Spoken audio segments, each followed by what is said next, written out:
दुख काटने के लिए मेरा महादेव किसी को नहीं भेजता, खुद आता है। मेरे भक्त को दुख आया, मेरे भक्त को तकलीफ आई तो उसका दुख मैं काटूंगा, उसको तकलीफ में मिटाऊंगा। उसका एक नाम है महामृत्युंजय। क्या नाम है? महामृत्युंजय।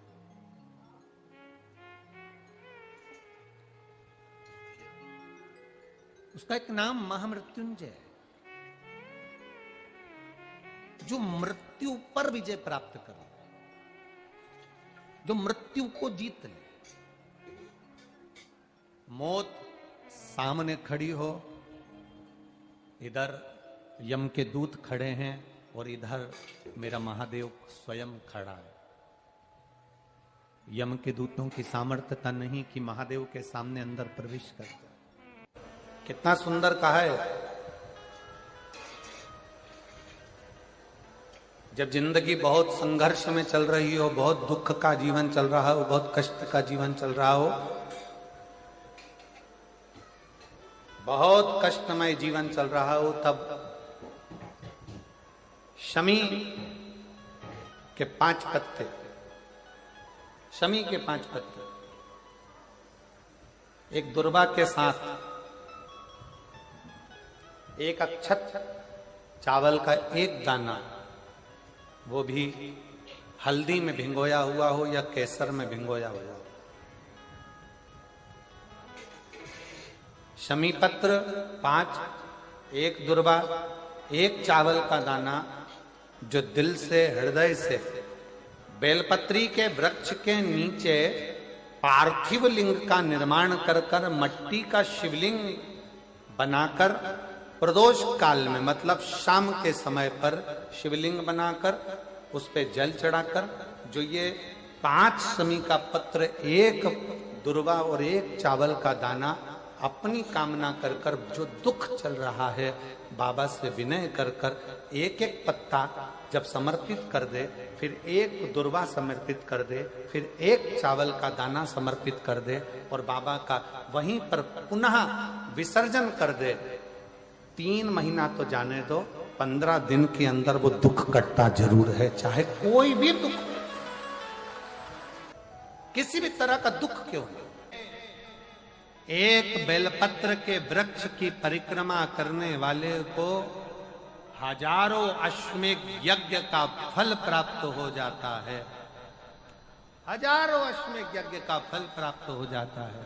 उसी तरह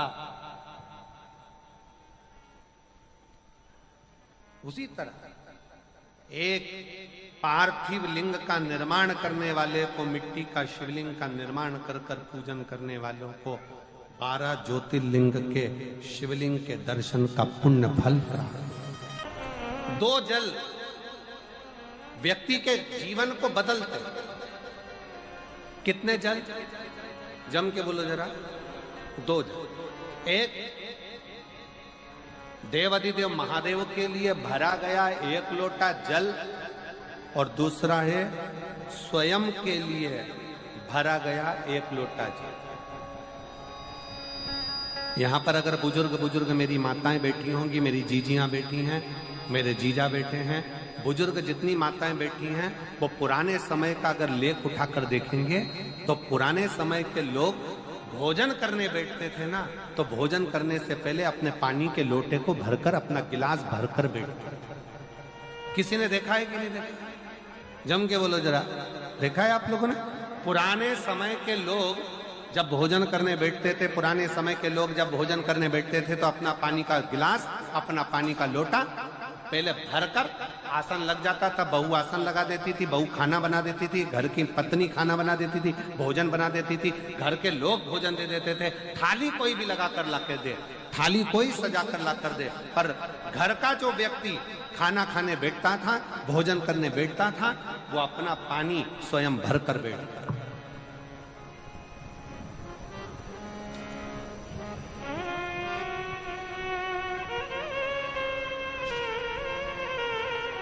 अब आज के जमाने में दुनिया के लोग कहते हैं मैं दुकान चला रहा हूं, दुनिया के लोग कहते हैं मैं घर चला रहा हूं, दुनिया के लोग कहते हैं मैं ये कर रहा हूं। तुम अपना खुद का पानी भरकर तो बैठ नहीं रहे और कह रहे हो कि घर चला रहा हूं। स्वयं का एक गिलास पानी व्यक्ति नहीं भर पा रहा। कितना सुंदर कहा है महाराज जी, बहुत सावधानी से सुनिएगा। दो जगह का जल व्यक्ति के जीवन को बदल देता है। एक शिव के लिए भरा गया जल और दूसरा स्वयं के लिए भरा गया जल। स्वयं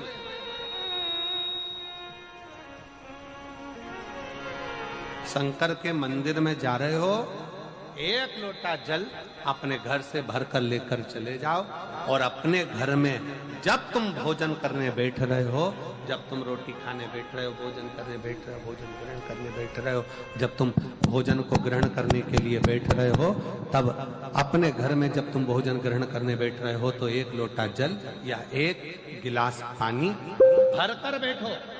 बहू अच्छी है, पानी भरेगी, मना नहीं है। बेटा अच्छा है, पानी भरेगा, मना नहीं है। पोता अच्छा है, पोती अच्छी है, नाती अच्छा है, पंती अच्छा है, घर में सब अच्छे हैं। तुम्हारी पत्नी भी अच्छी है, तुम खाना खाओगे तो वो पानी ला कर दे देगी। तुम्हारी बहू भी अच्छी है, तुम भोजन करोगे तो वो पानी ला कर दे देगी। तुम्हारा परिवार का हर व्यक्ति अच्छा है, तुम्हारा कहना मानता है। तुम जिमने बैठोगे, भोजन करने बैठोगे तो वो पानी ला कर देगा। पर शिव पुराण की कथा कहती है, जो व्यक्ति भोजन करते समय अपना जल स्वयं भर कर बैठता है, उसकी जिंदगी में से 3 रोग समाप्त हो जाते हैं। कितने रोग समाप्त हो जाते हैं? 3। पहला, अपना जल स्वयं भर कर बैठने वाले के घुटने का कभी भी डॉक्टर उसके घुटने बदलने का बोलेगा ही नहीं, घुटना बदल ही नहीं सकता। स्वयं का जल भर कर बैठे। दूसरे नंबर पर, जिसकी रीढ़ की हड्डी में कमर से लेकर कंधे तक जिसकी हड्डी में दर्द होता हो, या जो सुबह सुबह सोकर उठता हो और उसके कंधे दुखते हो या पीठ दुखती हो। दूसरे नंबर का रीढ़ की हड्डी का दर्द। और तीसरे नंबर का, डॉक्टर को दवाई खा खा कर परेशान हो गए और आधा सिर का रोग, भुकुटी, ये भौएं दुखती हो, सिर दुखता हो, ये कान के पास का दर्द होता हो, तो अपना भोजन करते समय अपना पानी स्वयं भर कर बैठो। आपको ये 3 रोग से मुक्ति अपने आप मिलना प्रारंभ हो, अपने आप।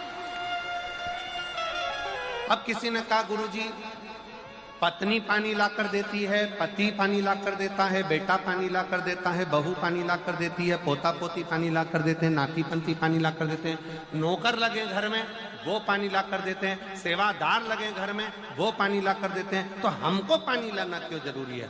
तो अग्नि पुराण में वर्णन आता है कि जो घर में पानी जिस मटके में भरते हो, जिस हंडे में भरते हो, जिस बाल्टी में भरते हो, जिस टंकी में पानी भरते हो, पीने का पानी जिस हंडे में, मटके में, बल्टोई में, जिस गगरे में तुम भरते हो, वो स्थान पितरों का स्थान रहता है। जब हम पानी भरकर भोजन करने बैठते हैं तो हमारे पितर भी उस स्थान पर आकर निश्चित जगह पर बैठते हैं, और जब हम भोजन ग्रहण करते हैं तो हमारे पितरों के भाव का आशीर्वाद हमारे ऊपर पड़ जाता है, जिससे हमारे 3 दर्द समाप्त। स्वयं भरो,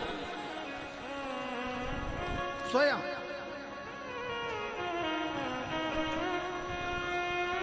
अब आज का जमाना इतना विचित्र है कि नौकर चाकर, परिवार, घर इतना बड़ा हो गया। आज के जमाने में कोई सोफे पे से उठना पसंद नहीं करता, वहीं से आवाज लगा देते हैं, ला मेरा भोजन लगा दे, रोटी लाओ। रोटी आई तो मालूम पड़ा पानी ला कर रखा बहू ने। वो बहू ला देगी, बहुत अच्छी है, बहू बेकार नहीं है, बहुत अच्छी है, बेटी बहुत अच्छी है, ला देगी पानी, भोजन भी लाएगी, पानी भी लाएगी, सब कुछ लाएगी। पर पहला फर्ज अपना है, जब तक शरीर चले, पांव चले, हाथ पैर चले और तुम पलंग पर नहीं पड़े हो, तुम्हारा शरीर अगर चल रहा है तो पहले रसोई घर में जाओ, लोटा भर, लोटा नहीं भर सकते तो गिलास भरो, गिलास नहीं भर सकते तो थोड़ा सा कटोरी में पानी भरो, पर अपने पीने के लिए थोड़ा सा जल स्वयं के लिए लेकर आओ। वो जल इतना कारगर होगा कि तुम्हें रोग से निवारण करता चले जाएगा, रोग समाप्त करता जाएगा। नंदी ने कही है,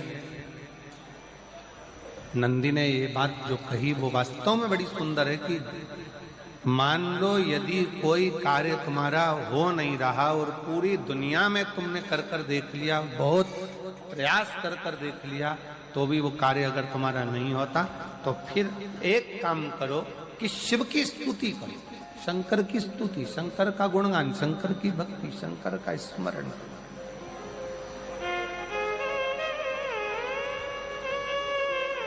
फिर शिव की स्तुति करिए, शंकर से विनय करिए, शंकर से निवेदन करिए, शंकर का गुणगान करिए।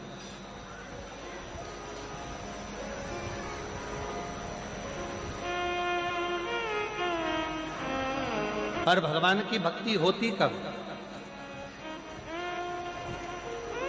जितने आस्था चैनल पर कथा सुन रहे हैं, जितने फेसबुक यूट्यूब पर कथा सुन रहे हैं, जितने पंडाल में बैठकर शिव भक्त कथा को रसपान कर रहे हैं, उनसे निवेदन करूंगा कि शंकर की भक्ति होती कब है, शंकर का स्मरण कब होता है, शंकर की भक्ति कब होती है, शंकर की कथा सुनने में मन कब लग सकता है? जब अपने भीतर की अभिमत्ता, अपने भीतर का अहम, अपने भीतर का अहंकार, अपने भीतर की आसक्ति, अपने भीतर का काम, अपने भीतर की तृष्णा जब दूर हो जाए, तो समझो कि आप शिव में मन लगा बैठे। कितने सारे लोग बैठे हैं यहाँ पर कथा में, सब पंडालों के अंदर लोग शिव भक्त बैठे हुए हैं। कई लोग ऐसे भी होंगे जिनका आकर बैठ तो गए पर दिल नहीं लगता। लगाकर सुनिएगा। एक बेलपत्री और उस बेलपत्री में एक चंदन की बिंदी और एक अक्षत का दाना मात्र रखकर भी अगर शिवालय पर चढ़ा दी जाती है,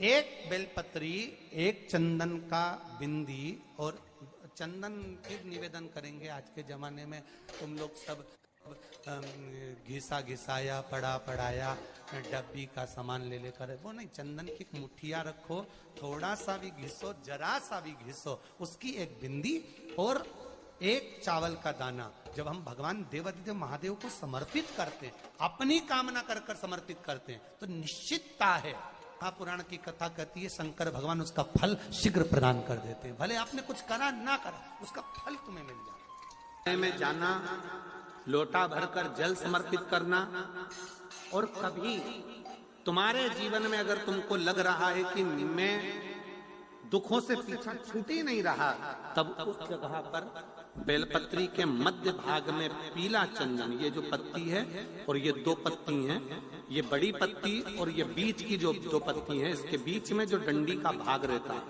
जो बीच में डंडी का जो भाग है, बड़ी पत्ती और ये दो छोटी पत्ती के मध्य में जो डंडी का भाग है, उस डंडी के भाग में पीला चंदन और एक अक्षत पीला। शंकर भगवान को आप अगर प्रदोष काल में समर्पित कर रहे हैं, तो ये निश्चित है कि धीरे धीरे कर कर वो दुख समाप्त होगा, वो दुख कटेगा ही। प्रगत वर्णन किया गया शंकर भगवान की आराधना में, शिव की आराधना में।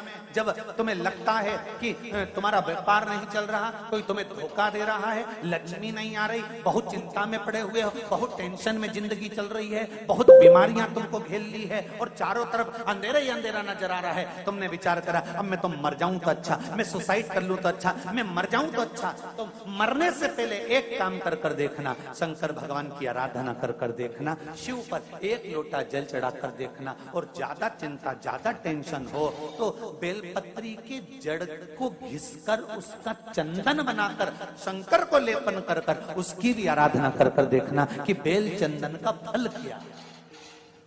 बेल पत्र, एक बेल, ये कोई साधारण नहीं, एक बेल पत्र, एक बेल, ये कोई साधारण है, एक बेल। इसकी नीचे की डंडी से लेकर ये दो पत्तियां जहां लगी हैं, और दो पत्ती से लेकर ये बीच की जो पत्ती है उसमें जो गेप है, उसमें जो जगह दिख रही है आपको, ये 2 पत्ती से लेकर बीच की पत्ती के बीच में जो जगह खाली रहती है, 33 कोटि देवी देवताओं विराजमान रहते हैं इस बीच की जगह में। जब शिव जी को चढ़ाया जाता है तब इस पत्ती के बीच की जगह शंकर के शिवलिंग पर रखा जाता है। तो शिव जी इतने प्रसन्न होते हैं कि मेरी स्तुति करने के लिए ये भक्त 33 कोटि देवताओं को लेकर आया है मेरी स्तुति करने के लिए। लोग चावल लाए, लोग अंबारियां लाए, धन लाए, दौलत लाए, संपदा लाए, पर एक शंकर का भक्त ऐसा होता है जो एक बेलपत्री के रूप में 33 कोटि देवताओं को, 64 योगिनियों को, आदि शक्तियों को शंकर को समर्पित करता है। कितना सुंदर संवाद है, कितना सुंदर बात कही कि भूल से भी किसी तीर्थ में नहीं गए, कहीं हमने गौदान नहीं करा, कहीं हम किसी तीर्थ में नहीं गए, हमने कहीं गौदान नहीं करा, हमने कहीं ब्राह्मण भोजन नहीं कराया, हम कहीं गंगा यमुना कावेरी सरस्वती नर्मदा छिपरा पुण्यवान नदी में हम स्नान नहीं कर पाए। शिव महापुराण की कथा कहती है भूलवश भी अगर पिपलेश्वर या बटकेश्वर किसी शिवालय पर भूल से भी अगर एक लोटा जल चढ़ जाता है तो देव अधिदेव महादेव सारे तीर्थों का फल अपने आप प्रदान कर देते हैं। भूल से भी चढ़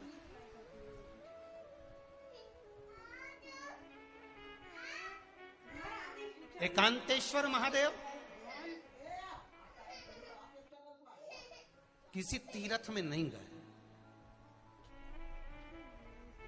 कहीं हमने गौदान नहीं करा, कहीं हम किसी तीर्थ में नहीं गए, हमने कहीं गौदान नहीं करा, हमने कहीं ब्राह्मण भोजन नहीं कराया, हम कहीं गंगा यमुना कावेरी सरस्वती नर्मदा छिपरा पुण्यवान नदी में हम स्नान नहीं कर पाए। शिव महापुराण की कथा कहती है भूलवश भी अगर पिपलेश्वर या बटकेश्वर किसी शिवालय पर भूल से भी अगर एक लोटा जल चढ़ जाता है तो देव अधिदेव महादेव सारे तीर्थों का फल अपने आप प्रदान कर देते हैं। भूल से भी चढ़